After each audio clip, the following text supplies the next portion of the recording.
If you learn the word forest, picture many tall trees with green leaves and a little light filtering through. The details help your mind hold onto the word. You do not need to be perfect with your image. Even a rough idea is good enough to help you remember. Another tip is to connect the new word with something you already know.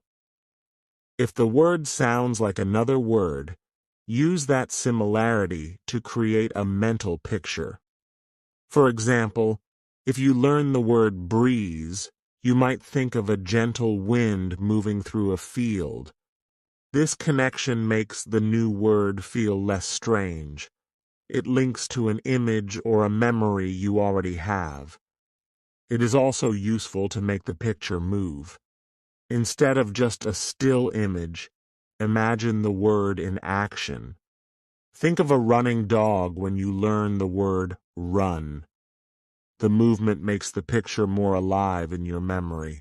You can also imagine sounds or feelings with the picture.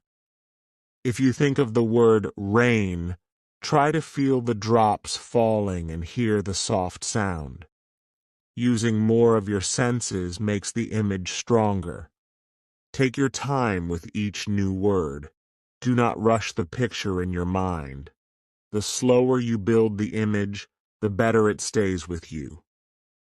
Practice looking at an object in real life and then closing your eyes to recall it.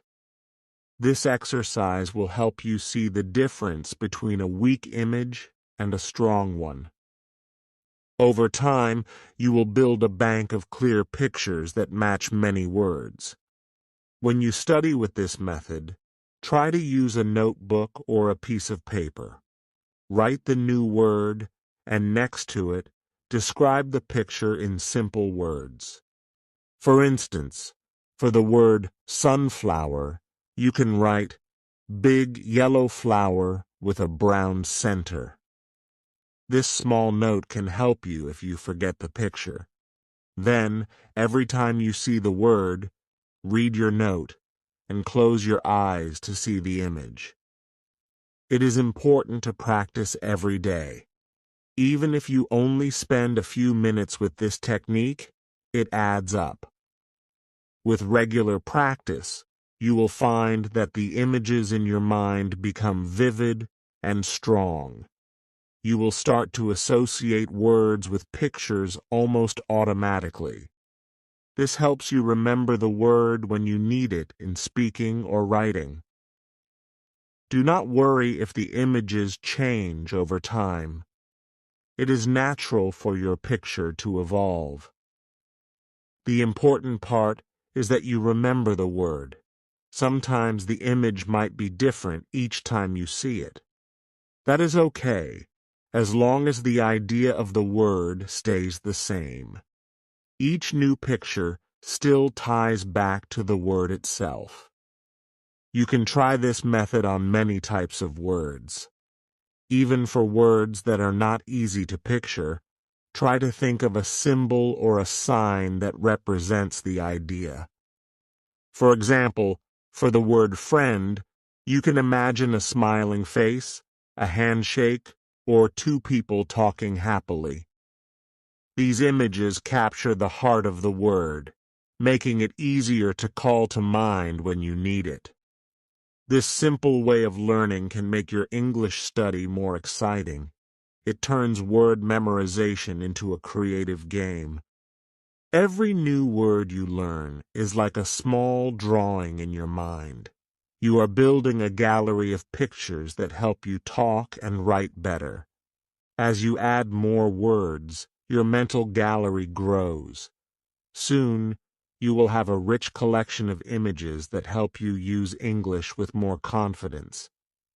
In the end, remember that visualization is a tool to help your learning. It does not matter if your pictures are not perfect. The goal is to use your creativity to bring words to life in your mind. With each new word, spend a moment to see its image clearly. Practice this often and enjoy the beauty of learning through simple pictures. Your mind will thank you, and soon you will find that remembering words is easier than you ever thought possible. Chapter 3. Connecting Words with Similar Ones.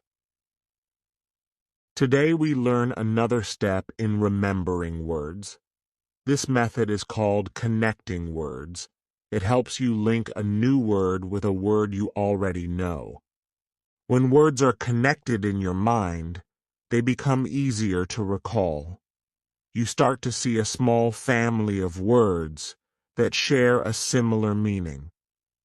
This makes your new vocabulary feel familiar and friendly. When you meet a new word, ask yourself if it is like any word you already know. For example, if you learn the word gigantic, you can think of the word big. Both words tell you something about size, but gigantic means very big. This simple link makes gigantic easier to remember. The more you practice linking words, the stronger these connections will become in your mind. You can try to group words that have similar meanings. Imagine you learn 3 words that all describe small size. They may be tiny, mini, and little. By grouping these words together, you create a small network in your brain. When you remember one, the others come along too. This grouping makes learning new words less difficult and more fun. It is a good idea to write your words down in a notebook. On one page, write a new word, and next to it, write a word you already know that has the same meaning. For example, you might write joyful and then happy beside it. When you look at your notebook later, you will see your connections written down. This practice will help your brain to link the words naturally. The more you write and read these pairs of words, the more they will stick with you. Talking about words with a friend or teacher can help a lot too. When you share your connections, you say the words out loud. This makes the connection stronger. For instance, you can say, I learned that cheerful is like happy. Hearing your voice makes your brain work harder to keep the memory of the word. Each time you discuss and share a word, you build a bigger network of words in your mind. Another way to connect words is to think of their sounds or look. Some new words sound like words you already know. When the sound is similar, it creates a natural link. For example, if you learn the word slender, you might connect it with skinny. They both talk about being thin. This sound or look similarity can help you remember the new word more quickly. Sometimes a word may seem unique at first. In these cases, try to find an opposite word. If you learn a word like cold, think of the word hot. Opposites are easy to remember because they set up a clear contrast in your mind. This method of linking opposites builds a strong system for learning many new words. You can also make a little story in your head. When you create a short story that uses both a new word and a known word, you form a vivid picture. For example, if you learn ancient and you already know old, think of a story about an old castle. This story helps your brain understand that ancient means very old. The story you create, even if it is very simple, can tie the new word to something real in your life. Take time with each new word. Do not rush the process. Look at the word, think of its meaning, and then search your mind for a familiar word that feels close in meaning. This little pause helps build the connection.